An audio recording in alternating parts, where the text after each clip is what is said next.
And then I'll share my screen.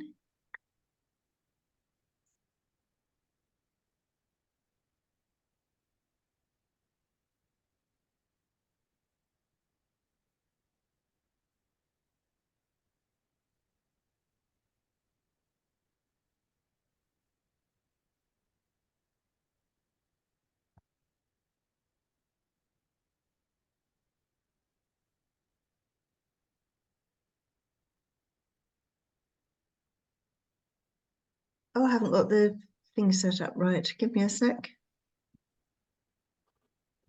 Yeah, there we go. Slideshow.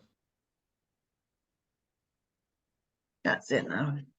Yeah, that's why it's handy to have the iPad as well, just to see what I'm up to. See what you're saying, yeah. Yeah.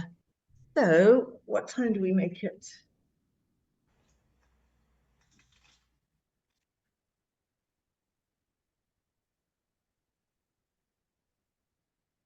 How many people have we got waiting? 9. 9, yes.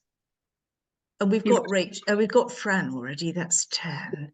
So if I delete myself off this computer, that won't mess don't things. go deleting yourself. I'll just leave it running then. It's just that if you're joining on the other computer as well, join without audio, no audio. Otherwise, you'll get that horrible feedback noise.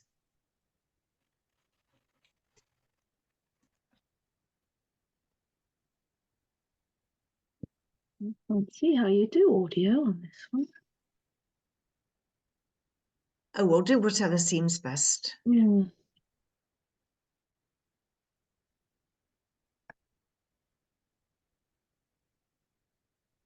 One, two, three, 4, 5, 6. Okay.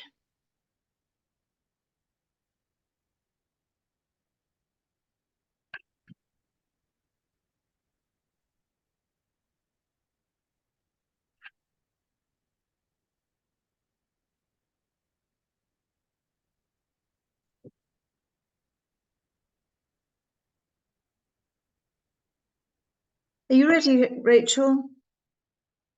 Yes. Yeah. Okay, I'll just, why am I turning off your video? I don't need to do that. You can be there if you want. Sorry, do turn it back on. It's just we normally Yeah, no, that's fine. turn ourselves off, but we're doing today a bit differently. Oh, hello. I've jumped. There we are. I think it's time to let everybody in. Yeah, looks like it. Off you go, Rachel.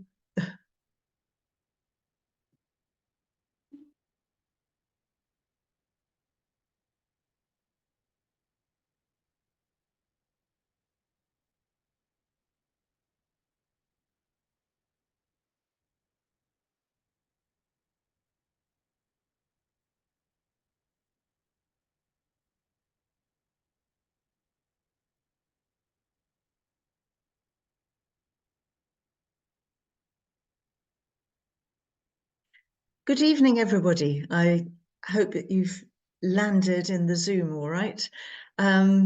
Welcome to this evening's HGN gathering. My name's Jackie Jones.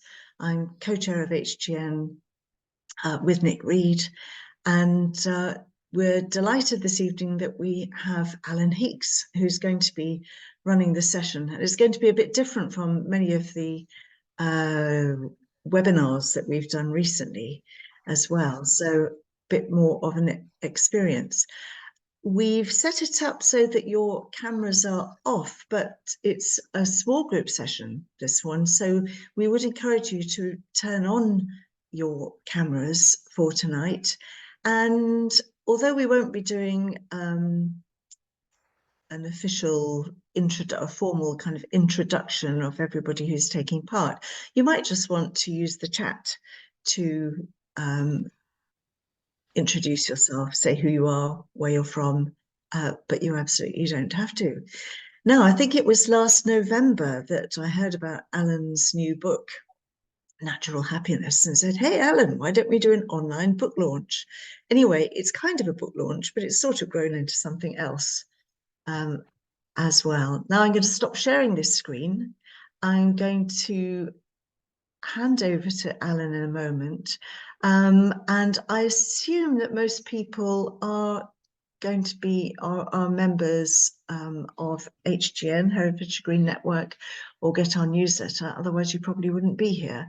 But if that's not the case, then please do consider joining, signing up to the newsletter. It's always good to have more people. So I'm stopping sharing, and here comes Alan.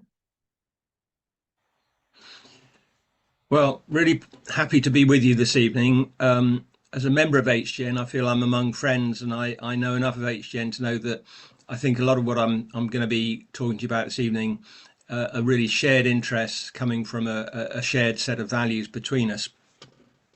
So I just want to give you an idea of the format of the evening and what I'm hoping it will offer you. In essence, I've been exploring resilience and well-being and how they connect with both organic farming and with communities for many years. And what I'm going to be sharing this evening is two chunks. One being about the book, which is, I think, quite an original approach to personal well-being and resilience. So the first probably a bit over half of this evening is going to be exploring some of the ideas in the book. I'll be inviting you to join a couple of relatively short, simple processes so that you actually can try out some of the ideas in the book and experience them for yourself if you'd like, rather than just sort of hear about them from me.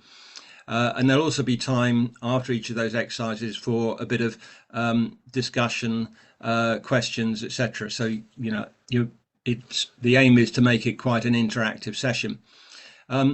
I'll invite us all to just stand up and stretch for a couple of minutes, a bit over halfway. And then the second half is some quite interesting research on community resilience, which I've been involved with over several years. So I'm going to be sharing with you some quite, I think, valuable findings from research already done and some current research that I'm involved in commissioning into how the whole issue of local community resilience can really be supported and strengthened.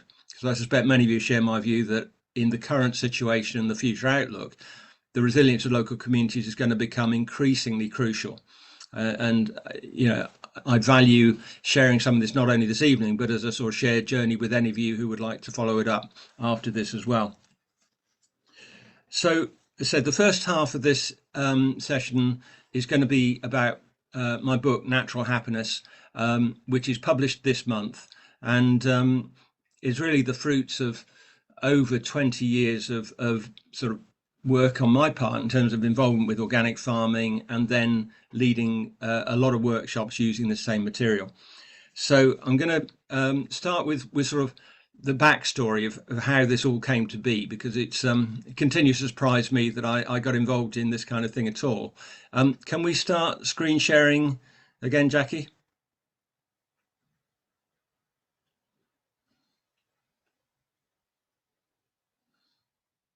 So if you move on next but one, slide 3.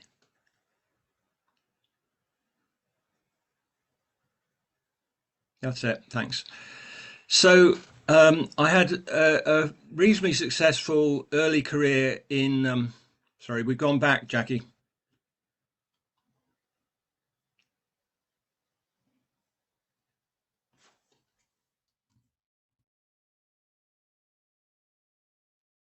Sorry about that, Alan. I don't quite know what happened. We'll try it again.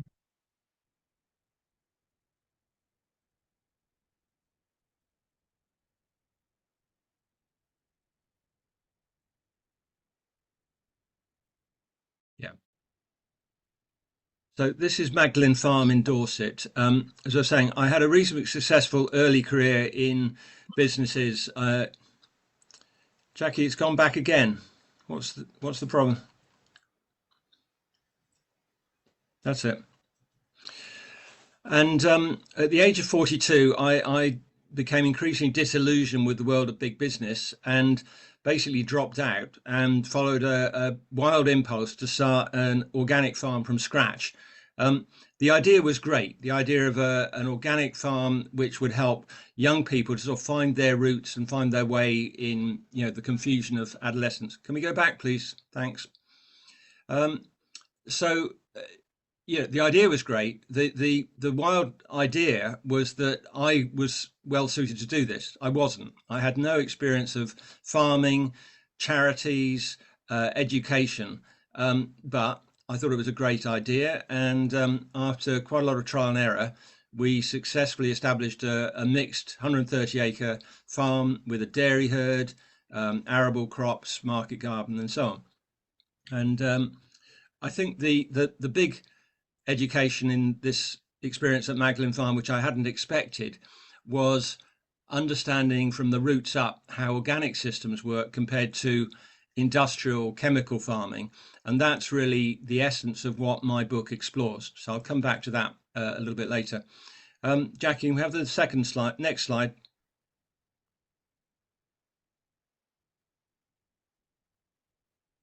Yeah.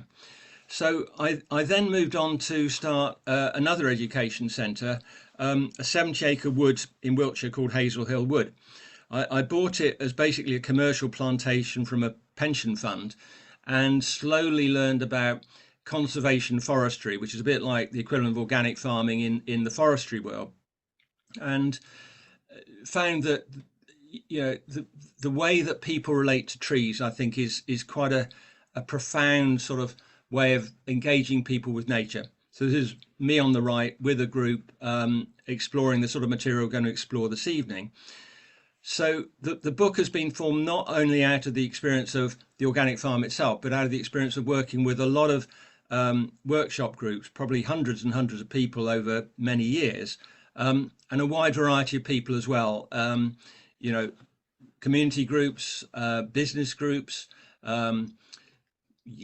teenagers trying to find their way. And the ones I'm particularly proud of are quite a lot of groups for extremely stressed NHS doctors, GPs and hospital doctors, and finding that the natural happiness approach could help them to handle the extraordinary pressures they're under was very satisfying.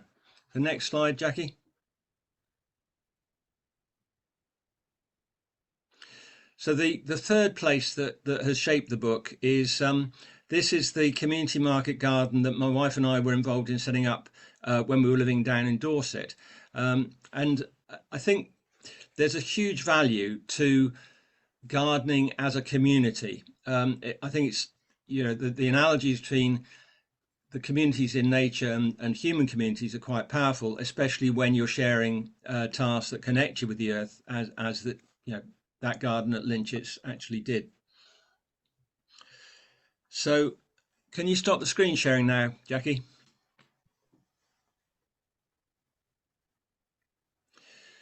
So hope that gives you a little bit of an idea of sort of where the ideas in the book have sort of grown from. So I'd like to really sort of share with you the essence of what I learned on the organic farm, and that formed really the basis for the whole book. I'd been sympathetic to the ideas of organic food before I got involved with this farm, but I really didn't understand how radical the differences are between conventional farming and organic. And I'd like to sort of explain what I learned, because that's really what has informed the book. In large-scale mainstream farming, you can validly call that chemical farming or industrial farming. In essence, the growth of the crop doesn't depend on the fertility of the soil. It depends on the chemicals, the artificial fertilizers, which drive the growth of the crop. And those artificial fertilizers have a couple of major problems. One is that they progressively deplete and pollute the vitality and the resilience of the earth. So you have to rely on increasing doses of fertilizer to get the crop that you want.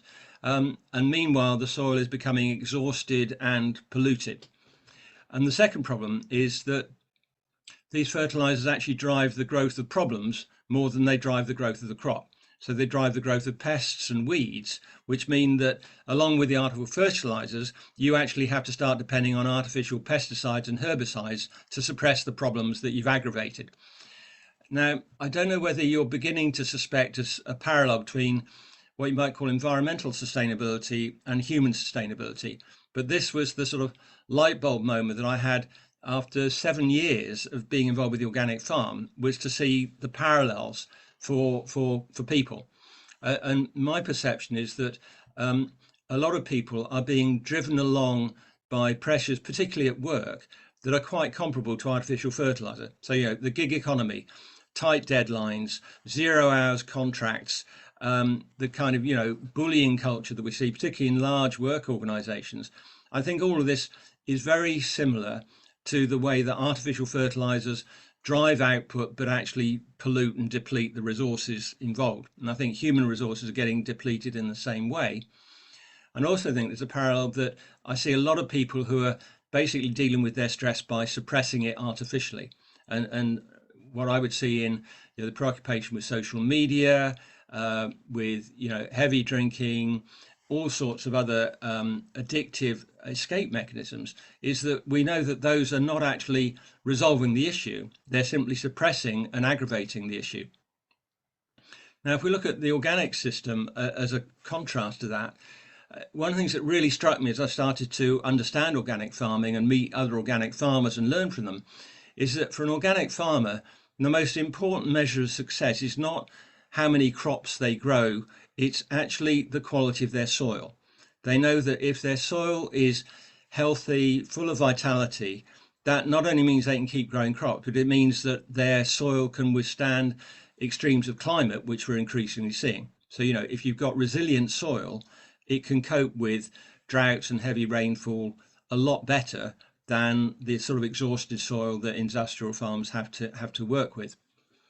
So in the organic system, the growth of the crop is supported by natural fertility from manure and compost, and we'll come back to that.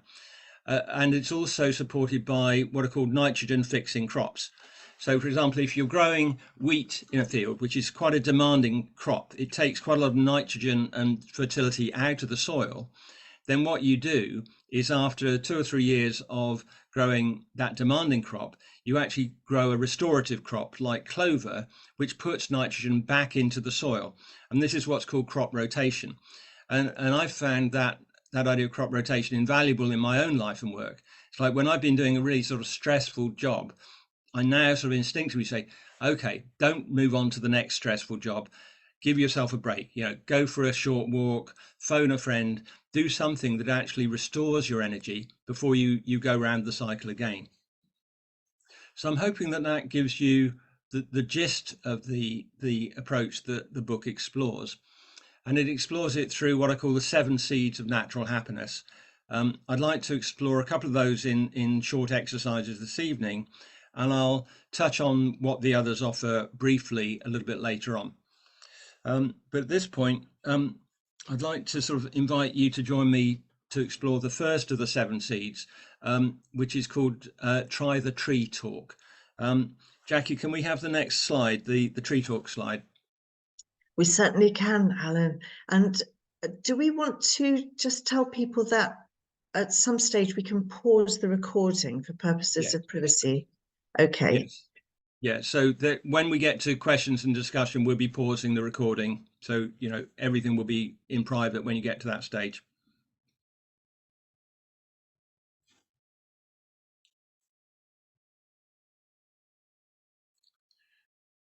So you need to move on about 5 slides, Jackie.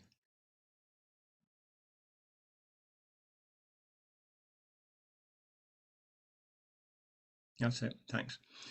So the tree talk, as I said, I think trees have a particular significance for people.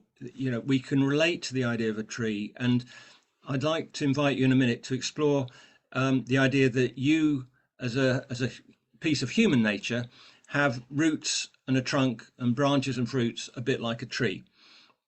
And in this parallel, the roots of a tree have 2 major functions. One is that they clearly draw in nourishment from the soil, so they're drawing in resources. But the other one is that the root network is what gives the tree stability. So if you think about the ways that trees can withstand high winds and storms, it's the root network spreading out under the ground that has a crucial role in that. the trunk of the tree has a couple of functions. If you think about watching tall trees in a high wind, it's quite extraordinary how those trunks have both stability and flexibility at the same time. You know, they're holding the structure of the tree, but they are actually able to bend with the wind.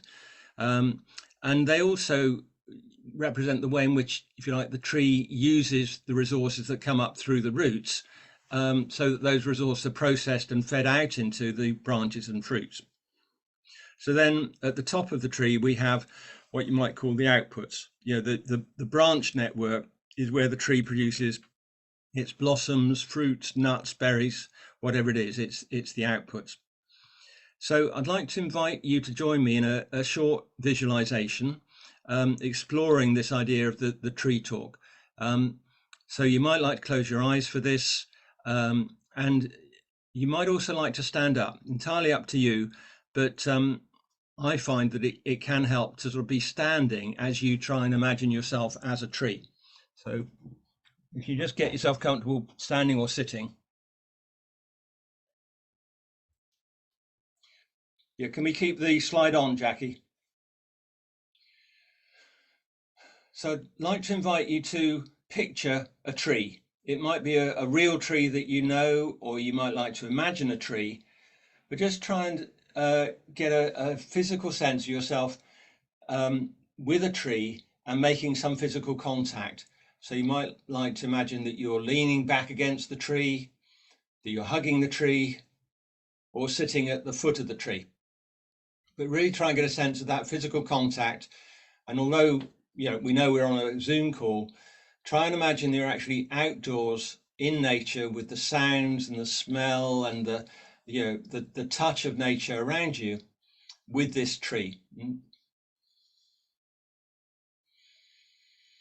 I invite you to take a couple of long, deep breaths and just relax into a sense of the physical support that this tree is giving you. Feel its strength and its presence.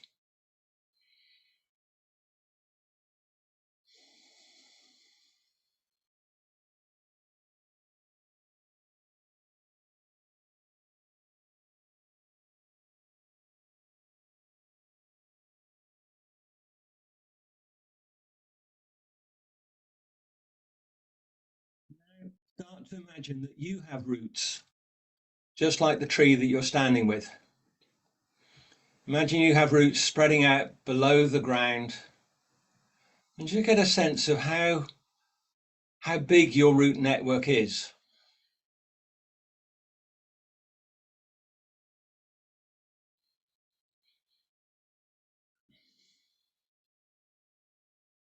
So imagine your root network spreading out into the earth, and imagine the way that these roots give you resources and stability.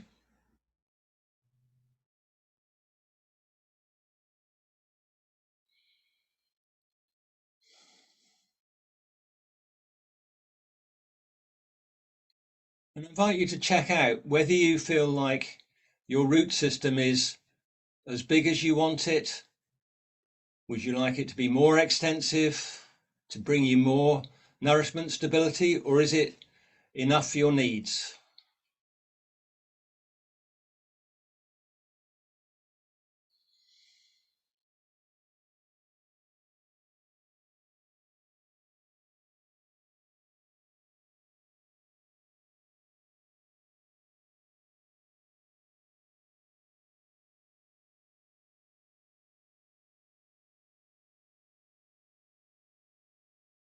Now I invite you to bring your attention up to the trunk.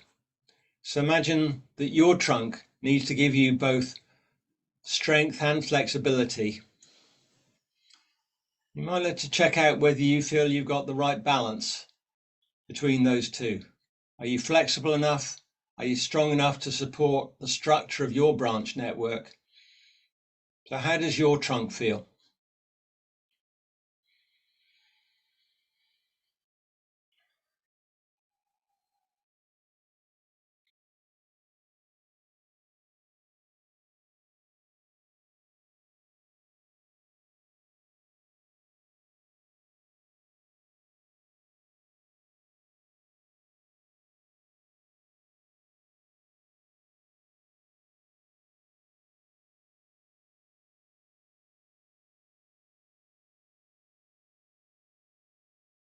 Now, check out how your trunk processes the resources that come up from your root network.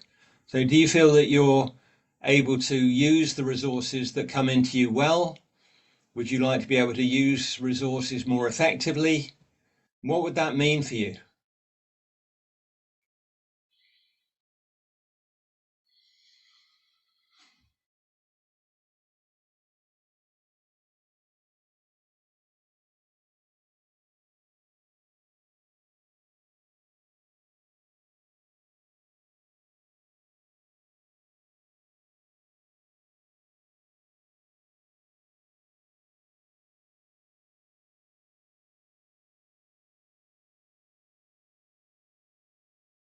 Next, I might invite you to bring your attention up to your branch network.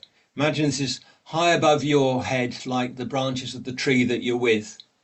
Just picture your branch network spreading out above your head. And just feel into how compact or extensive your branch network feels. And what kind of fruits or outputs are you giving forth through your branch network?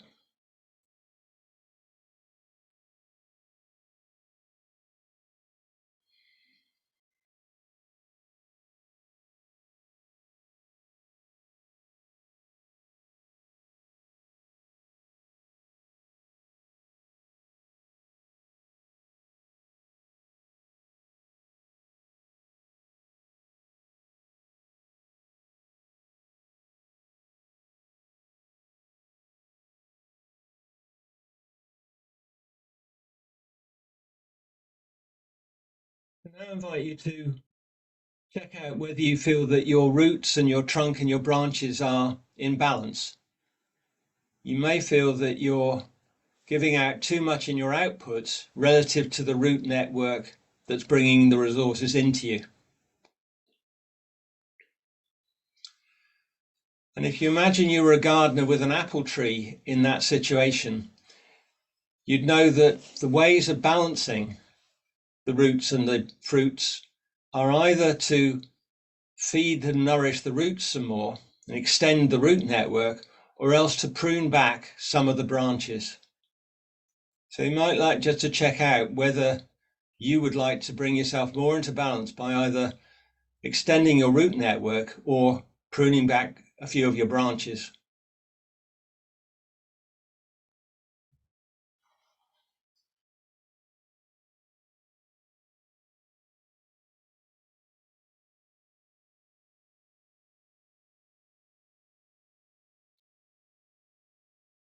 I invite you to draw this visualization to a close at this point. If you've been standing, do have a seat and very gently let your eyes open if they've been closed. Let's come back onto the call. So can we end the screen sharing for now, Jackie?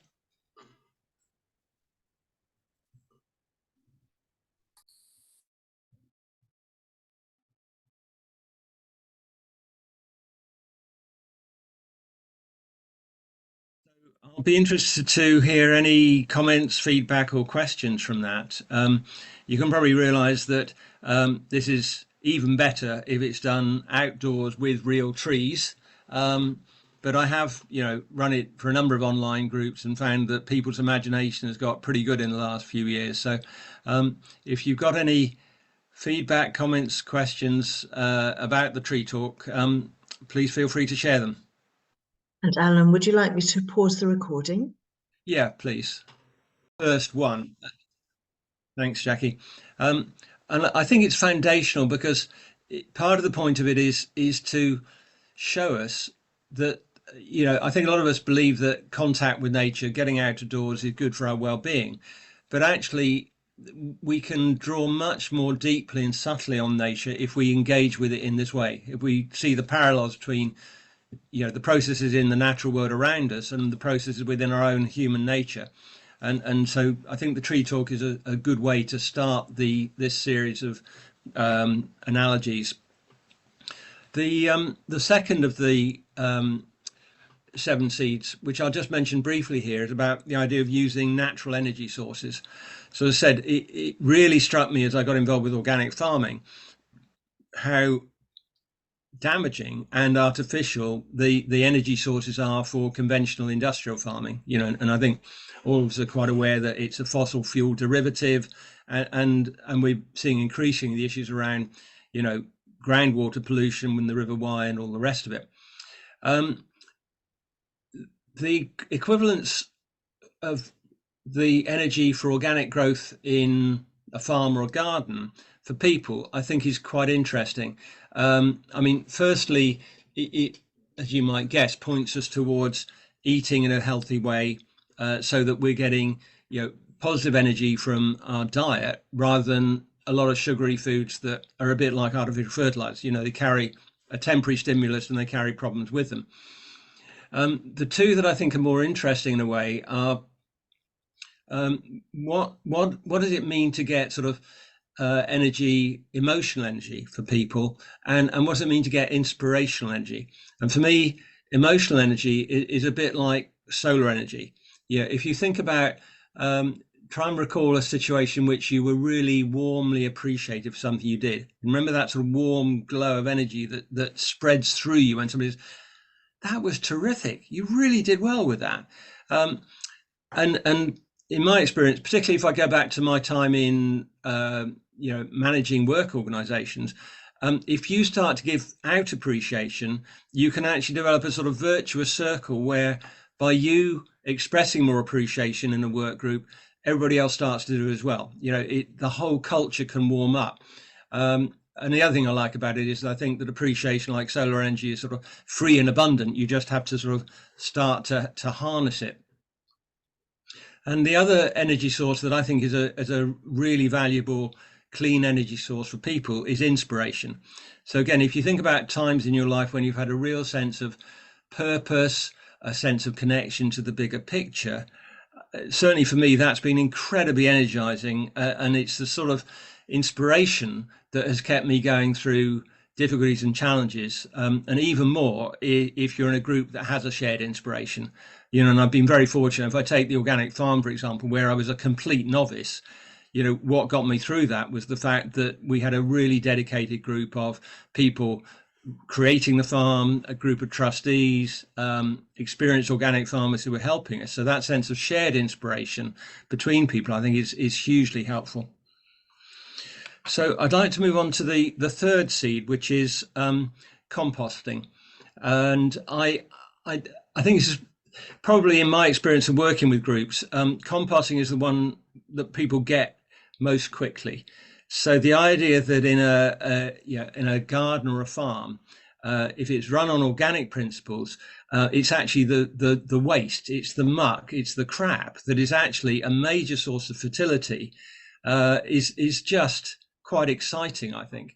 Certainly as a gardener, I continue to find it miraculous that we throw all this gunge into compost bin and turn it a couple of times, and a few months later, lo and behold, we've got this sweet smelling source of fertility that we can spread on the garden.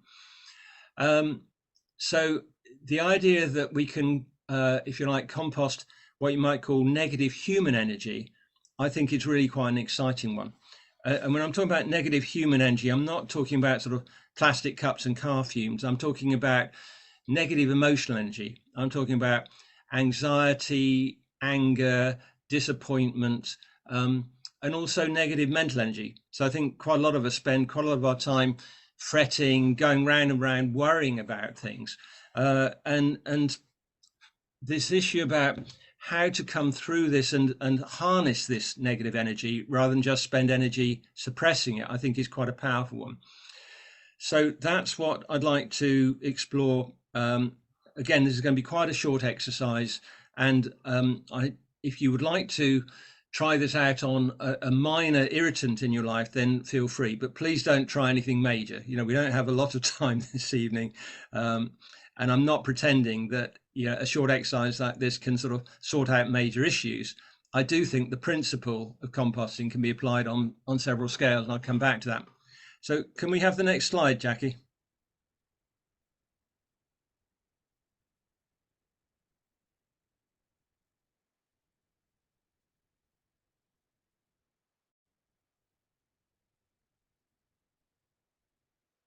You need to run forward several slides.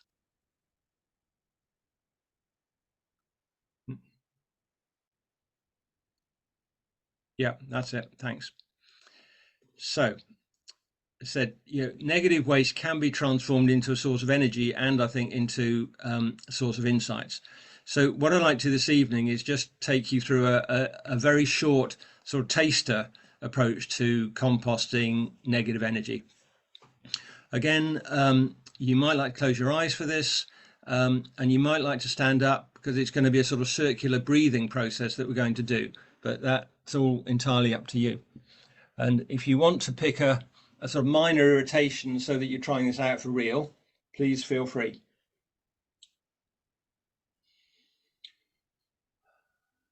So I invite you to start by just feeling yourself really physically present. Feel the weight of your feet on the floor if you're standing, the weight of yourself on the seat if you're sitting. Feel yourself really in your body. Feel that you have physical strength and emotional, mental strength, which means that you can handle challenges.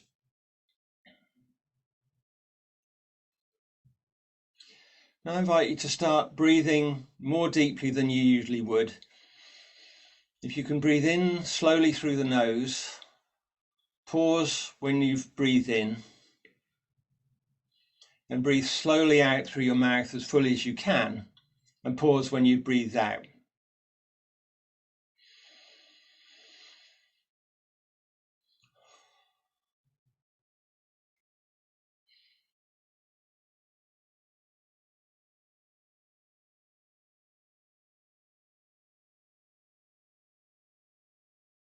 I invite you to imagine that you're actually breathing around your body in a circle. So imagine that you're breathing up your spine from the pelvis up to your head on the in-breath. You're pausing with your breath at the top of the circle, and then as you breathe out through the mouth, you're sending your breath down the front of your body, back down to your pelvis again. Just try repeating that cycle a few times.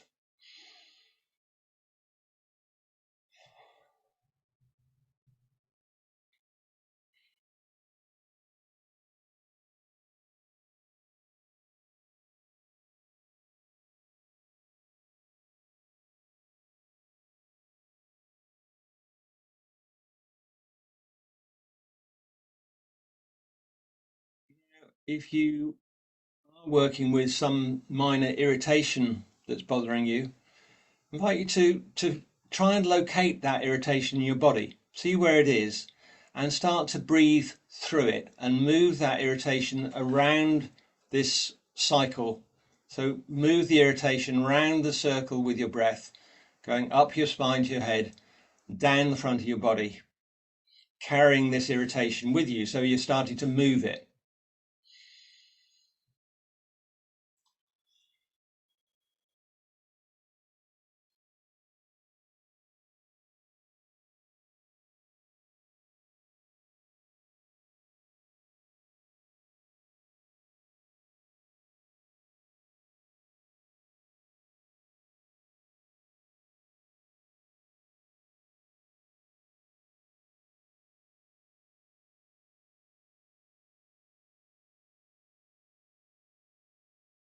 Now, if you can keep breathing with this circular pattern, start to imagine that you're actually pulling the energy out of this irritation and you're discharging any negativity down your legs, down into the floor and down into the earth. And just keep doing that for a few cycles. So you're pulling out the positive energy sort of into your bloodstream, you might say, and letting go of any negative feelings and thoughts. So you're releasing the negative element.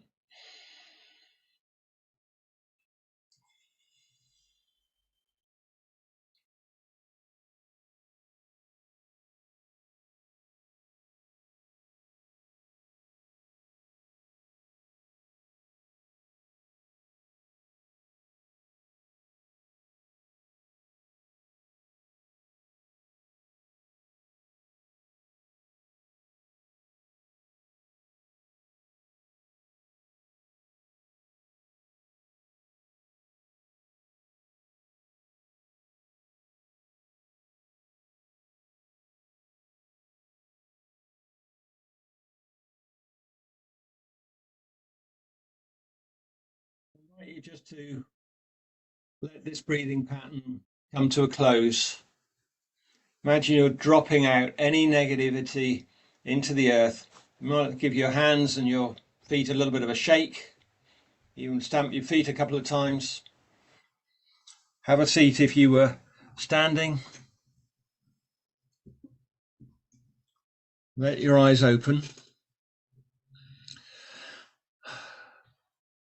So can we stop the screen sharing again, Jackie?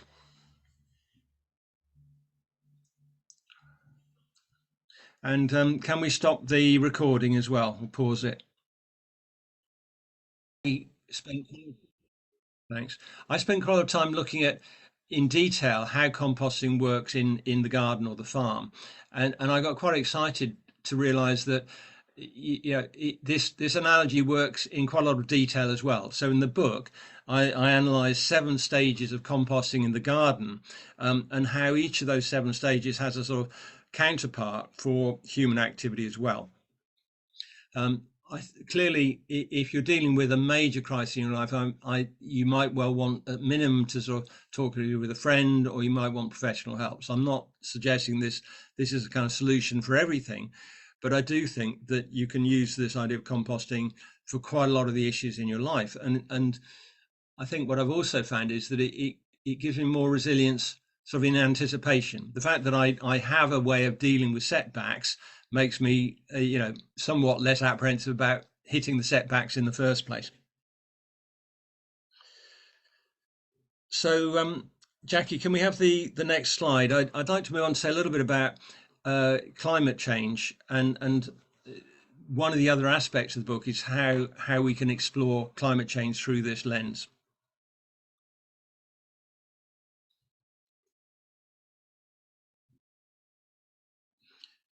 We need to move forward a few slides, Jackie.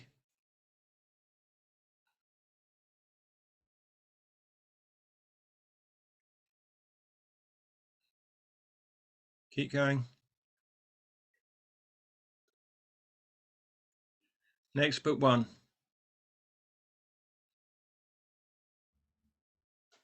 Yeah.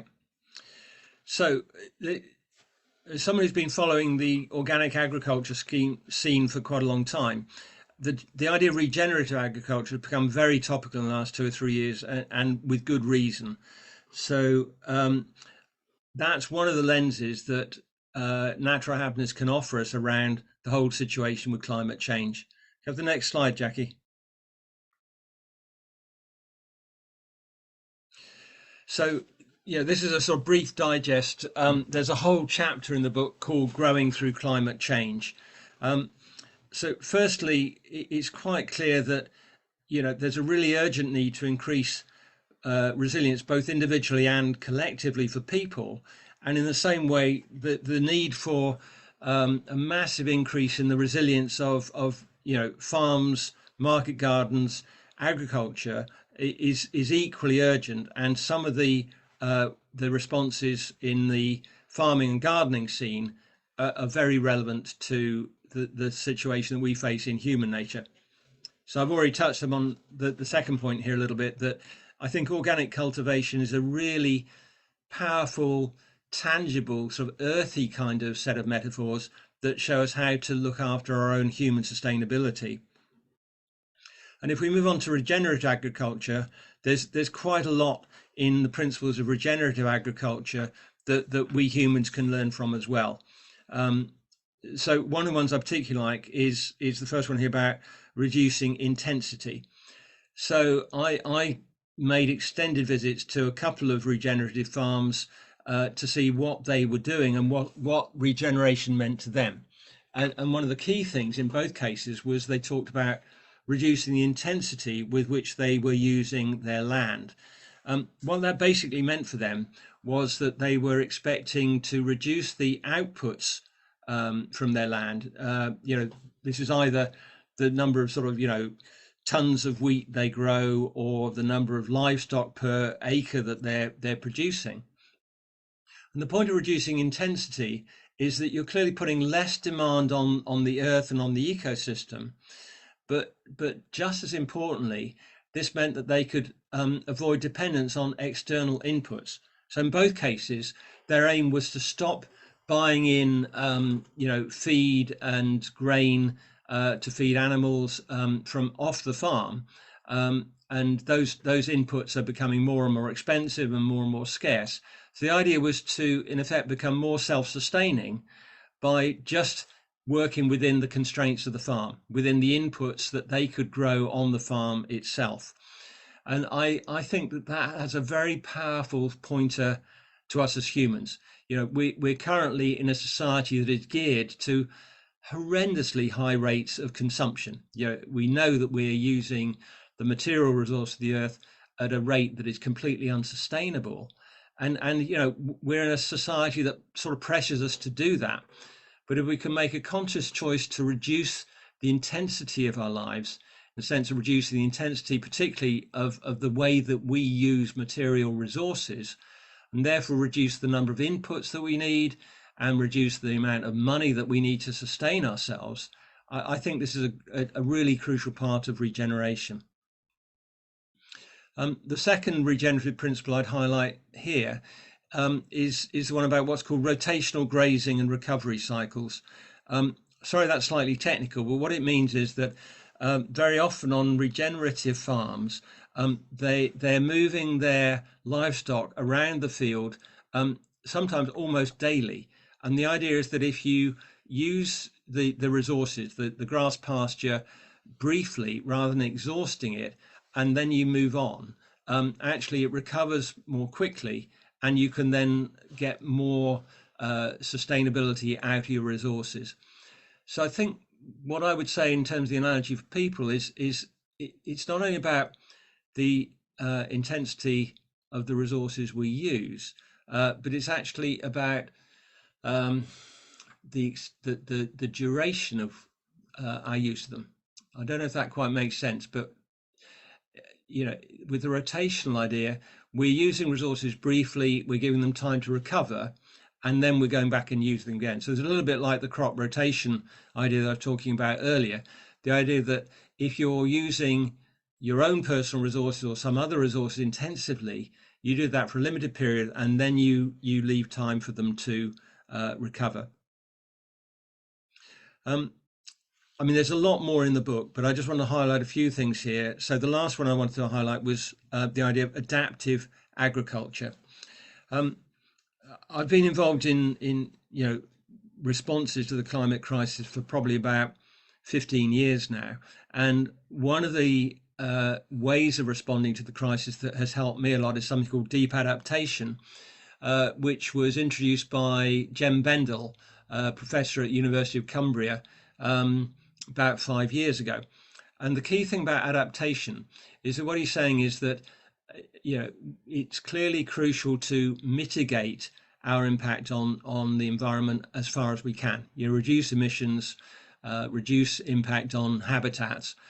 But alongside that, we have to recognize that it's now too late to avoid serious deterioration in weather patterns, food supplies, and so on. And we're already seeing that, just in the few years since he came out with this idea of deep adaptation, it's all accelerating.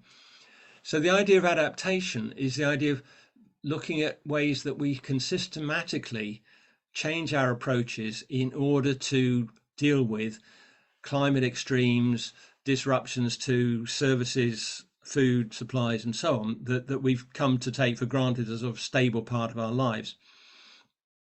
So in terms of climate change, I think that one of the things that we all need to look at is systemic responses. And I'm talking about those at every level, from individual lifestyle to your neighborhood, your community, and clearly there's a lot in this around the changes that government clearly needs to make, and we just need to hope that at some point those changes will accelerate at the government level. Can you move on to the next slide, please, Jackie? Thanks.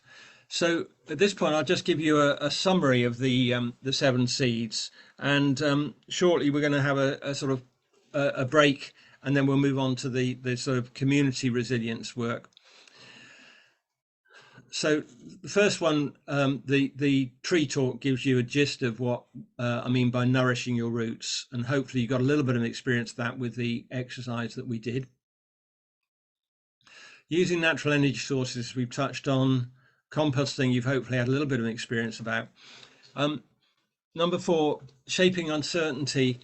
This is quite deliberately the sort of central principle of the 7.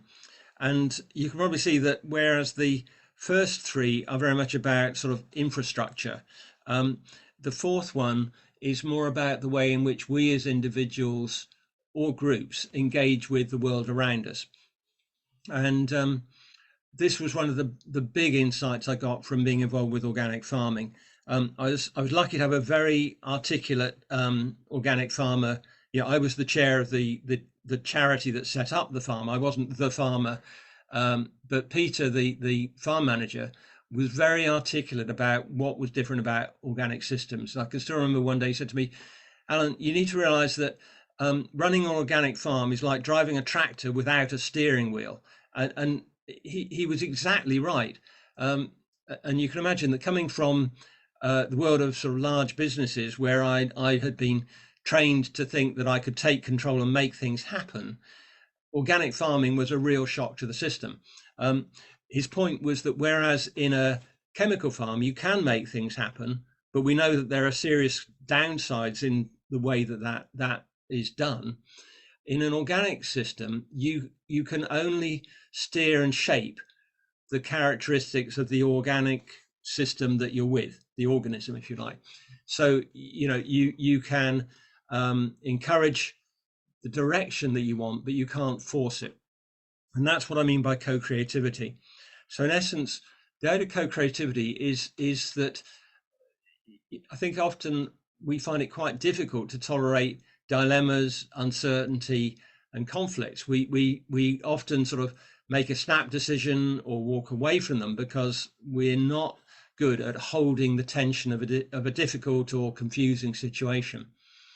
The idea of co-creativity is that you actually live with the uncertainty.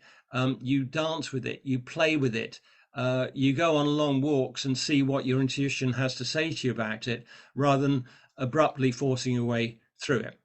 And this also relates to the left and right sides of the brain. So, very often we rely on the left side, gifts of analysis and breaking the problem down. But actually, if you want creative, holistic solutions, you really need to engage the right side of the brain, the intuition, the imagination. And you don't do that by just sitting down and making it happen. In my experience, you do it by finding the facts and then kind of letting your subconscious do the work. And I developed something I call the diamond process, which is explained in the book as a way of engaging co-creativity. And I think as everyday life gets increasingly complex and confusing, that skill of co-creativity becomes increasingly important. Number 5, cultivating community. I'll really leave that until the second part of this evening. I think probably most of you would accept that community is becoming increasingly crucial as the times get more turbulent. I think all I'd say here is that there are some quite valuable lessons that we can learn from organic cultivation about the nature of community in ecosystems and how we can map that over to community in human societies. One of my favorites is that in order for a farm to qualify for organic certification, it needs to create what are called wild margins. So in the field margins, the edges and corners of the fields, you need to leave areas that are uncultivated, meaning you're not growing the crops that you are aiming for, that you want to sell and use.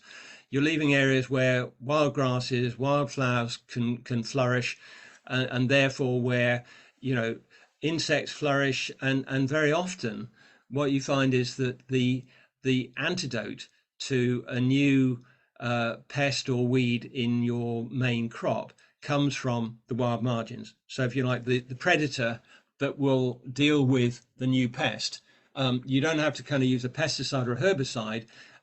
If you're lucky, it will come from the wild margins.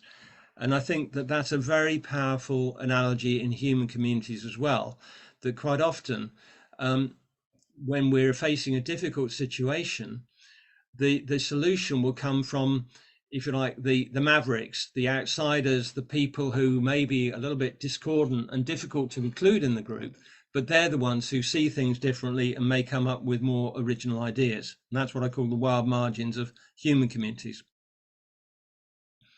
Growing through climate change, we've talked about a little bit. Natural inspiration, I won't go into at this point for time, but just to say that to me, I think that connections with nature are a great way for us to connect with our own inspiration. And I think that as the climate change situation grows in severity, finding inspiration in the natural world and sort of with the natural world, trying to understand what we can do of service to the natural world, becomes increasingly important. So can we start screen sharing again, Jackie?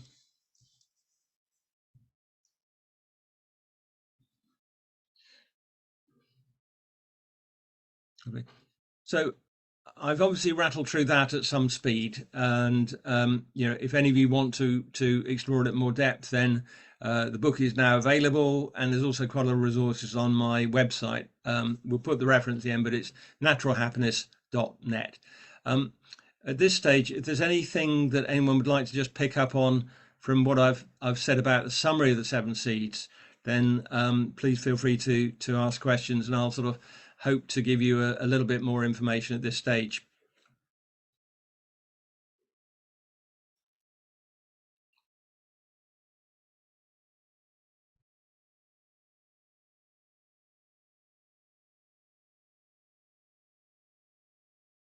If not, then I invite you at this point to just stand up and have a couple of minutes stretch. Thank you for sitting with this so far. Let's just give ourselves a couple of minutes to stretch, breathe, yawn.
I'd like to start again in another minute or so, folks. Jackie, could you put up the next slide, please?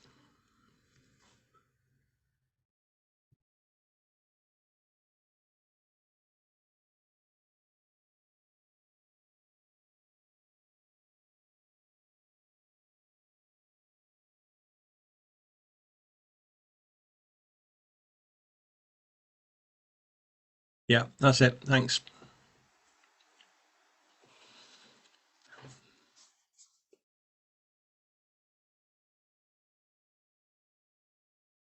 So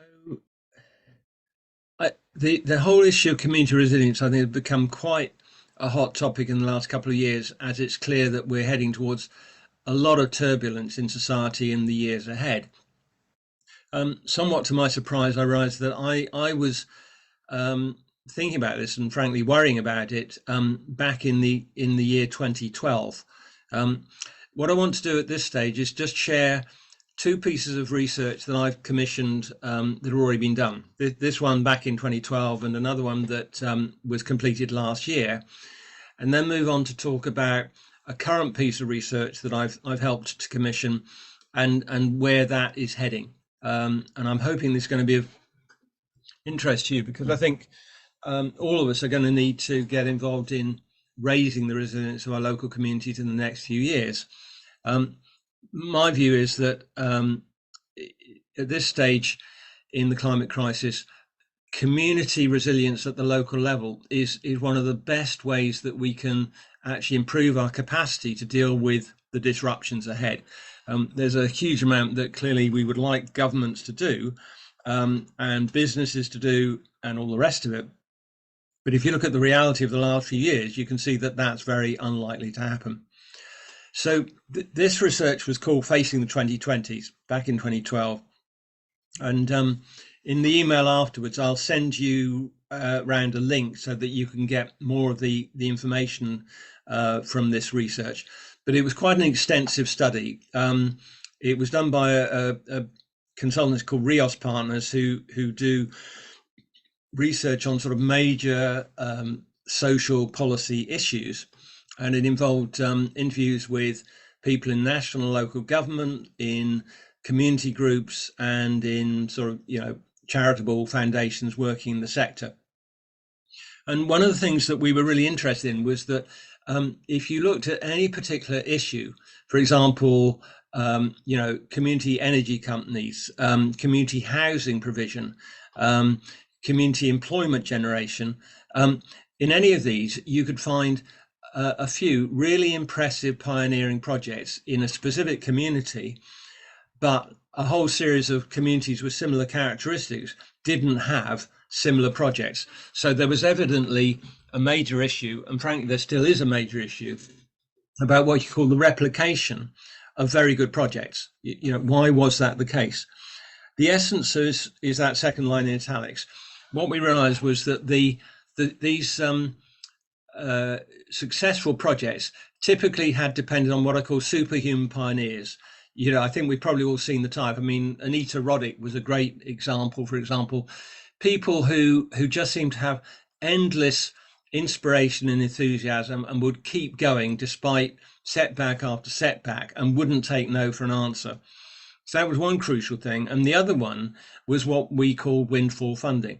So very often, most of these initiatives will require funding of some kind. And very often what we found was that there was a local authority that had a sizable dollop of money in its budget at the end of the financial year and desperately needed to get it spent, or somebody left a legacy in their will. It was windfall funding that meant that there was a one-off opportunity to make something happen.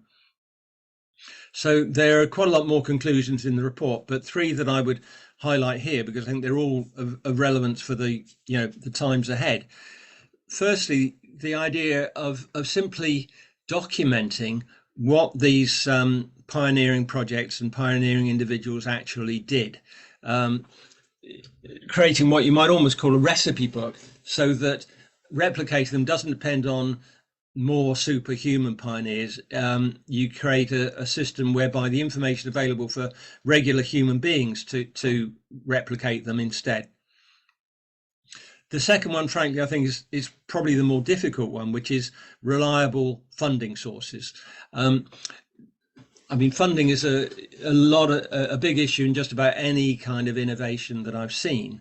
And I do think there are quite a lot of opportunities. So it's not a hopeless situation by any means. I'm quite involved in the field of community supported agriculture, and quite a lot of schemes in that sector have been quite successful at getting, in effect, crowdfunding or community share issues to finance them.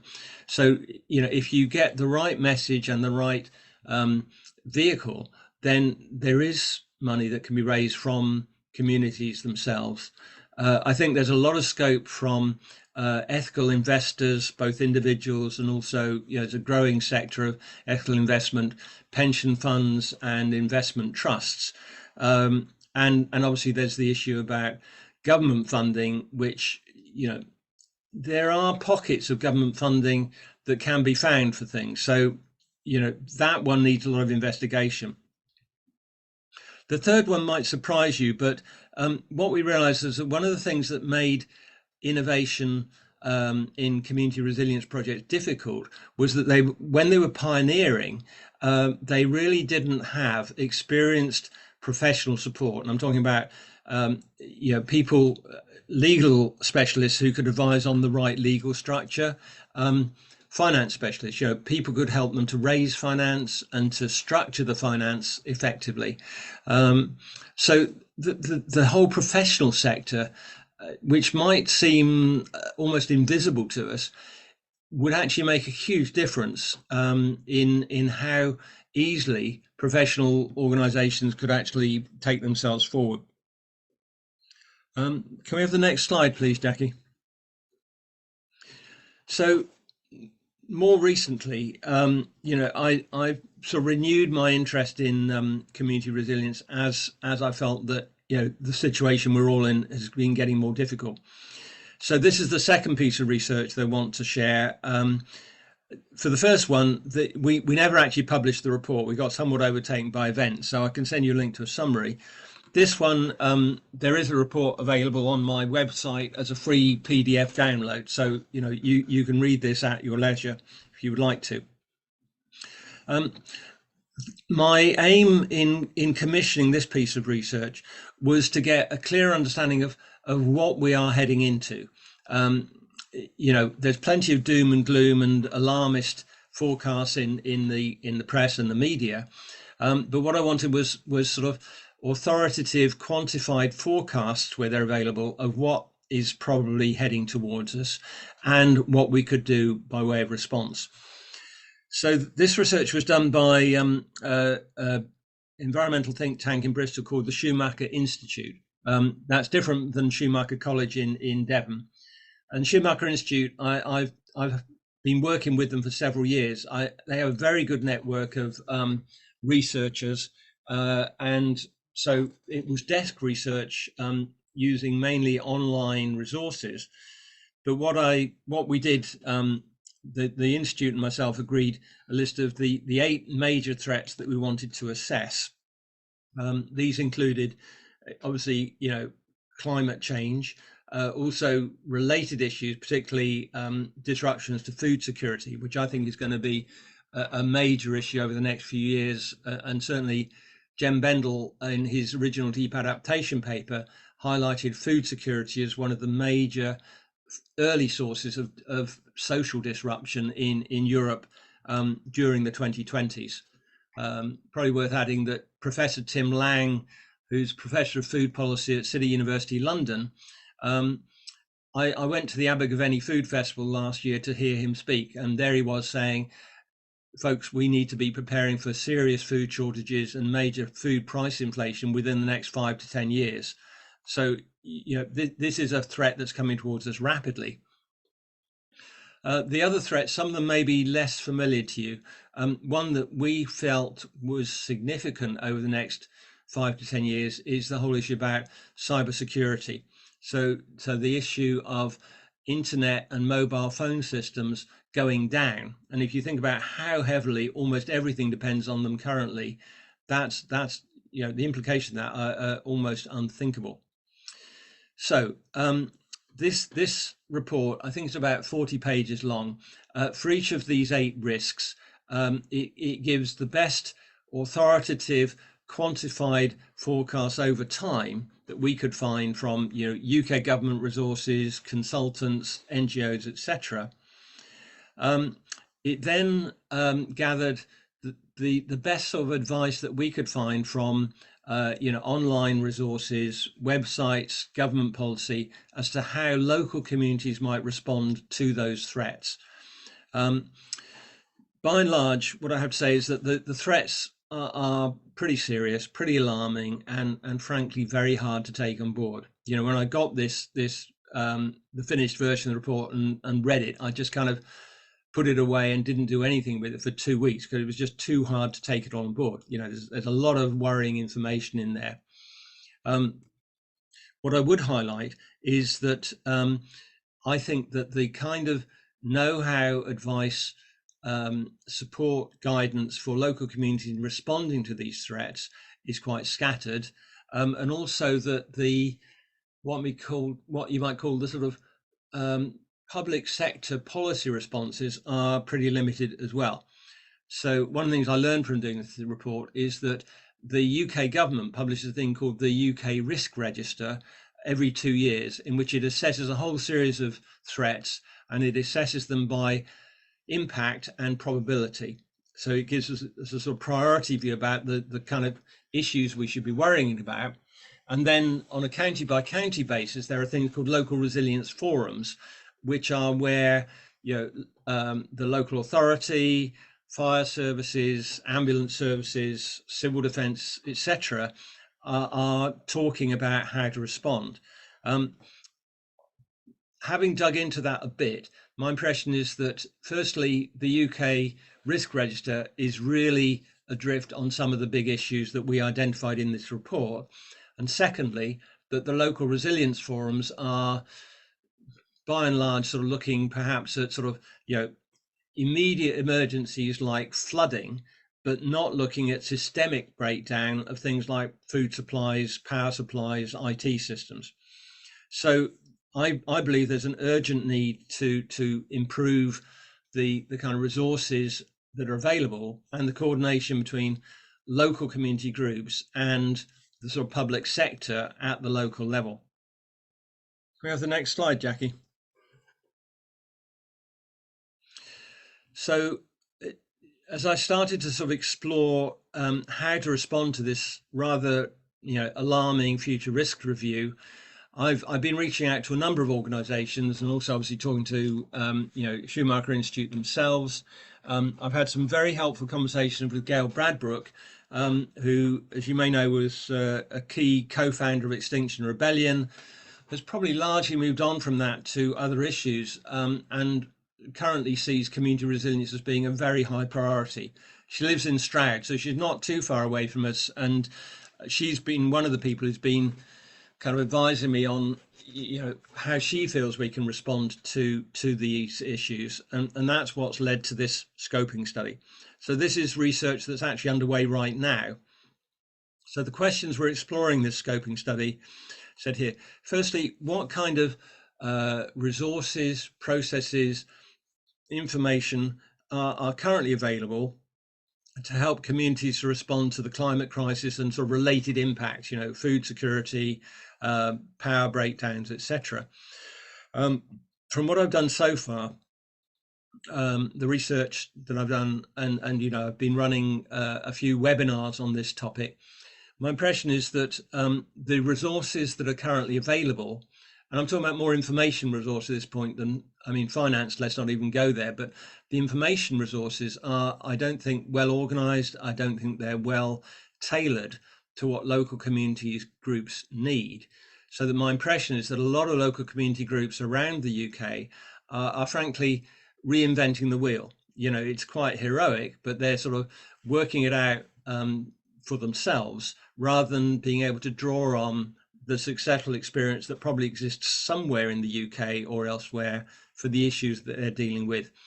But the aim of this study is to sort of look at, you know, talk to a selected number of local community groups to understand what they think the resources gaps are and how those resource gaps could be filled.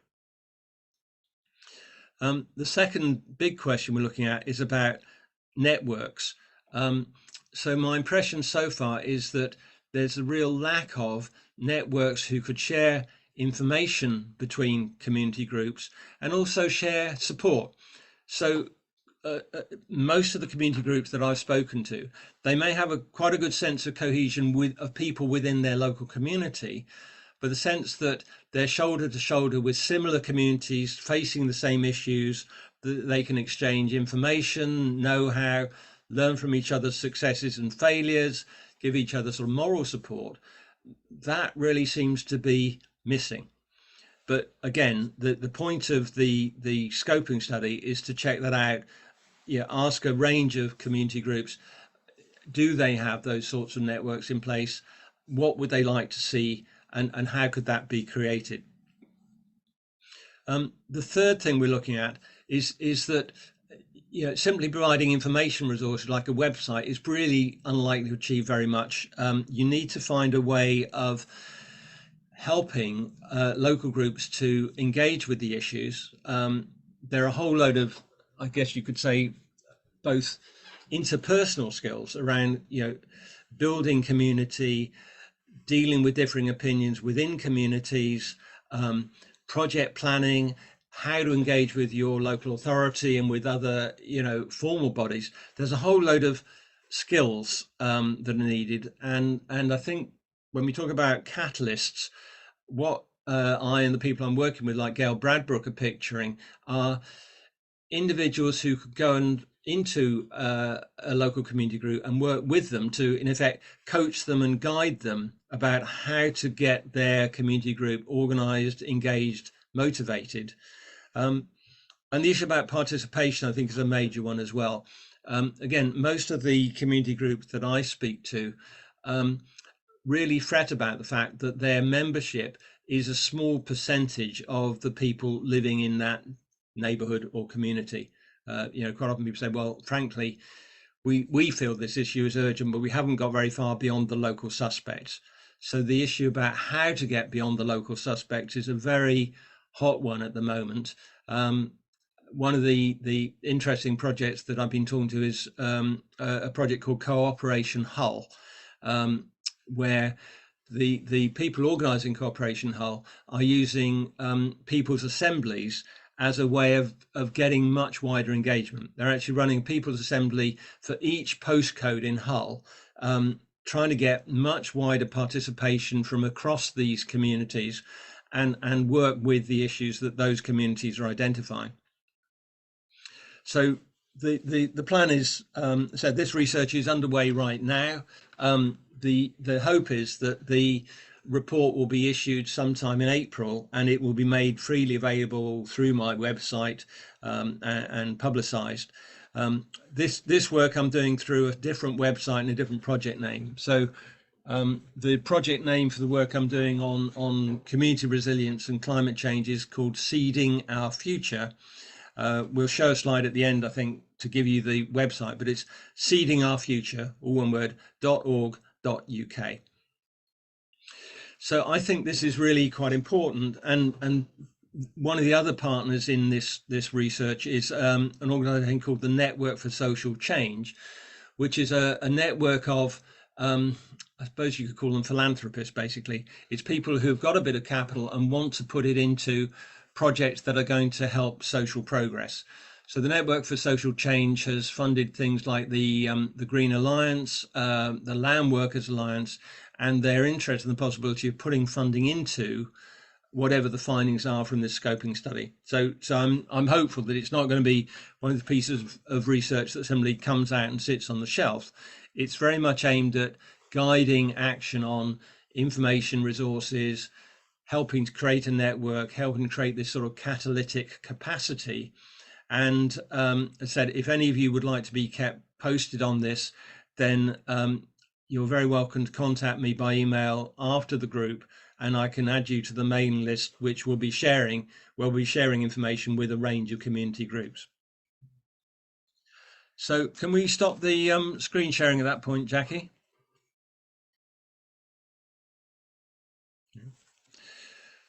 So there's been quite a lot of information in that last chunk, but I hope that this is of interest to most of you. And if you've got any information, comments or suggestions, please let me know. I noticed there's been some useful responses in the chat. Jackie, it might be useful if you could save the chat and share that as part of the follow-up to the call. But if anyone would like to sort of perhaps share anything that you put in the chat on the call, that would be great. And if you've got any questions about what I've just shared, then please feel free. I've got a question, if I could ask. Yeah, predicting the future is an incredibly difficult thing, particularly in complex systems. There have been awful predictions in the past where people have got it quite wrong. Is it, in some ways, a better way to frame predictions for the future, looking at a bell curve, for instance, and saying there's a possibility, a 5% possibility things go really bad, or a 5% possibility things might not go so bad, or something, rather than sort of it's going to be terrible? My main point is it's very hard to predict the future. We have to be open-minded about how things go. Is that a fair point? It's certainly a very fair point to say that we can't predict the future. you know, if you look back at predictions, there's an awful lot of them. I mean, embarrassing things like peak oil, for example, that prediction was clearly well ahead of its time.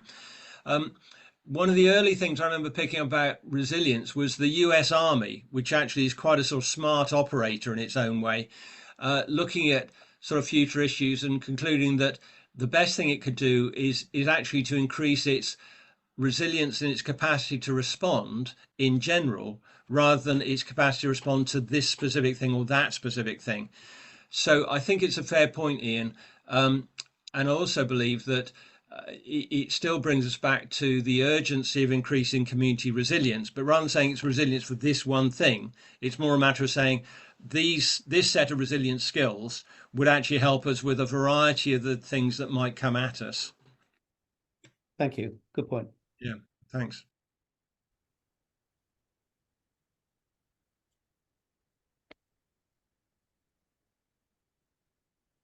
Alan, we have a hand up from Claire Cherry. Yeah, Claire. Yeah, I've just put some links in the chat because Herefordshire Green Network has had a project for a few years now called the Great Collaboration. Yeah. And that's all about, you know, community sharing, learning from each other and being supported to take action at a parish level. Exactly what you're talking about, really. Part of that project has been handed over to a third party now, Place-Based Initiatives, and they're running the web-based toolkit that we developed, and they're going to be adding to that. That's the first link that I put in the chat. But in Herefordshire, we're now concentrating on our Herefordshire communities, and in particular, a group of about 6 or 7 parishes that are already active or are just becoming active in response to the climate emergency, and using them as pioneer groups, really, so that they can learn from each other, support each other in a peer-to-peer, you know, model, but also spread that word to the other parishes across Herefordshire. It doesn't have to be a parish council; it can be a community group. But you know, at community level, neighbourhood level, what can we do? What steps can we take? How can we start getting people together? How can we engage with them? What kind of projects actually are going to be useful and make a difference? And you know, there's a lot of learning that's already happened in the last few years on that. So if anybody's, I'll put my email address in here as well. Yeah. If anybody's interested and doesn't know about it, I'm very happy to talk to them about it. No, thanks a lot for mentioning it, Claire, and thanks for sharing the web address. I mean, one of the things that Jackie and I have talked about, I think the way you're going about it, of having sort of focusing on sort of pilot groups that can then, you know, offer learning to other communities in Herefordshire is great. And I said to Jackie, I'd be very happy to sort of come and meet with one or two of those groups and try and share some of you know, my experience and information with them as a way of helping you to take it forward. Lorraine, I noticed you shared about your work in the chat. Would you like to just tell us a bit about what you're doing? It sounds like it's quite relevant to this. Yes, I've been searching like crazy to look for the icon where I could put my hand up. So you've saved me the bother now. Yes.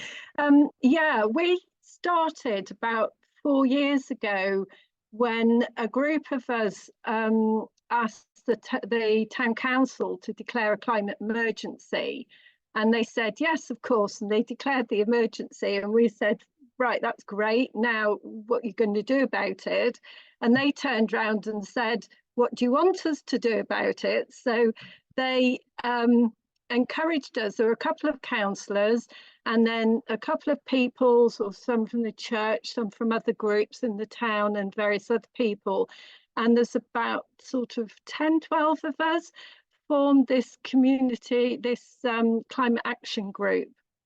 And what we did is we literally looked at the town, we did a mapping exercise, we did a consultation with the groups, what people's focuses were and, you know, concerns were and so on. And we came up with this whole sort of action plan. And we're now in year two. So we've run, it got adopted. We started on it and then we just revised it to get rid of the things that have been done and then added new things going forward. And our whole point about this was exactly what you're saying, is people keep reinventing the wheels all the time. And what we wanted to do was have something that people could look at the website, take it down and use it as a springboard for their own, circumstances. So some things might not be relevant for them, and they've got other things that aren't relevant for a very small rural town. And so what we were trying to do is show a model and a process that seems to be working.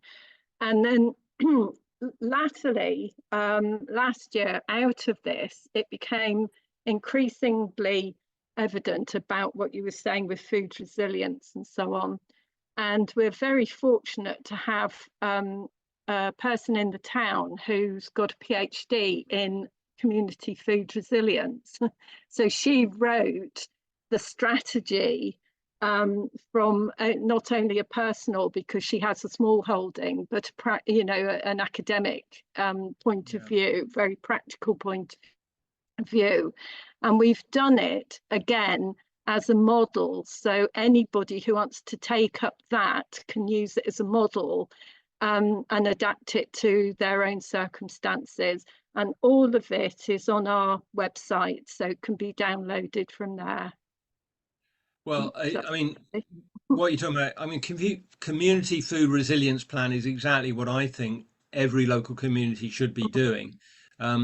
So just to clarify, Lorraine, that's available on the site lightfootenterprises.org, is that right? That's it, yes. And and the / climate action group, that's then will take you to the page where you can see it, and you can just download it. And this is for the community of Bishop's Castle, I take it? Yes, okay. In Shropshire, yeah. I think it's really inspiring, and I mean, it's not a community I know well, but I imagine that the size and characteristics of Bishop's Castle are quite comparable to a number of the communities around Herefordshire too, aren't they? Yes, I mean, its population's just over 2,000. Yeah. We're about 16 miles from the nearest town. So although we call ourselves a town, we're not really. And, we have no transport links. We haven't got a train station. The buses are very few and far between, and so on and so forth. So we have all the usual, surrounded by beautiful scenery. But sort of very isolated, which sounds quite a lot of Herefordshire's like that too, isn't it? Absolutely. I think we're almost out of time, but the other thing I'd mention in terms of upcoming research, Professor Tim Lang, who I mentioned, who I think is he's the best person I know with a perspective on the UK food scene, and said back in Abergavenny last autumn, he was saying the outlook is really serious. He's preparing a major report for a UK government body called the National Preparedness Commission, which I'd never even heard of. And that's a really thorough analysis of what the threat looks like and what can be done about it. And that report is apparently due out in March. The other bit of research that I've commissioned, which I hadn't mentioned here, I've moved from Dorset fairly recently. I was involved in a food security project down there called Bridport Food Matters.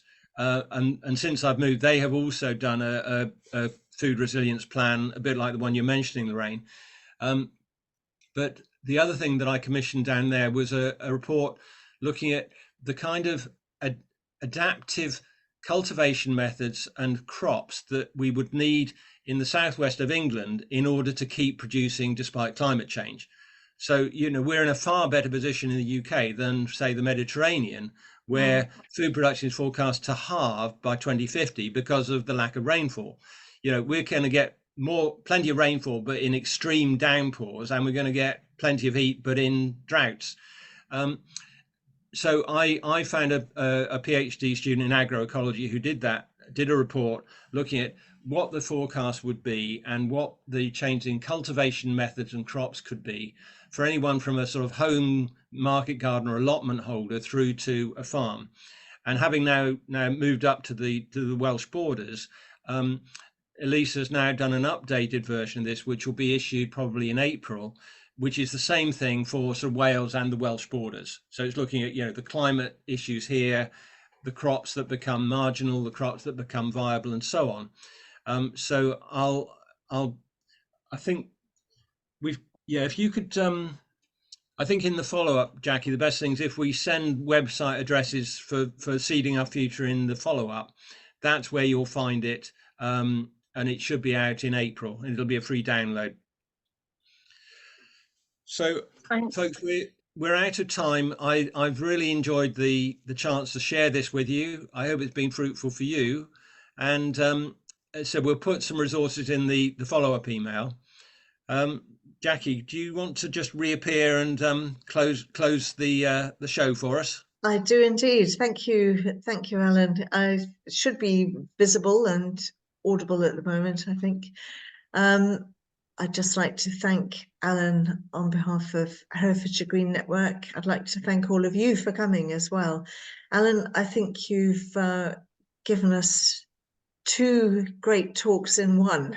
So maybe what we need to do is have you back for another talk later about all of this fascinating community stuff as well. So enormous thanks to you. This is what we're going to be doing. We'll be sharing we'll be emailing everybody with a link to the recording. This is probably going to take about a week in reality to actually get it up. We have quite limited resources.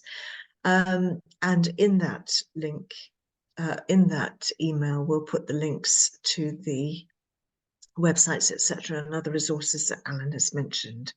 If anybody wants to save the chat, I suggest you do it now. Right at the bottom of your chat screen, there's 3 little dots. Right at the bottom. If you click on that, you can save it. We should also be able to send out the chat with the email, but it's probably better if you save it just now. Great. So thank you all so much. As I say, you'll be hearing from us. You'll be getting one of our Herefordshire Green Network weekly newsletters as well, if you don't get it already. Alan, thank you. Real pleasure. Let's all stay in touch. Yeah, thanks a lot. Thanks, everybody. Thank you. Thank you so much. Thanks. Thank you. Thank you. Thanks.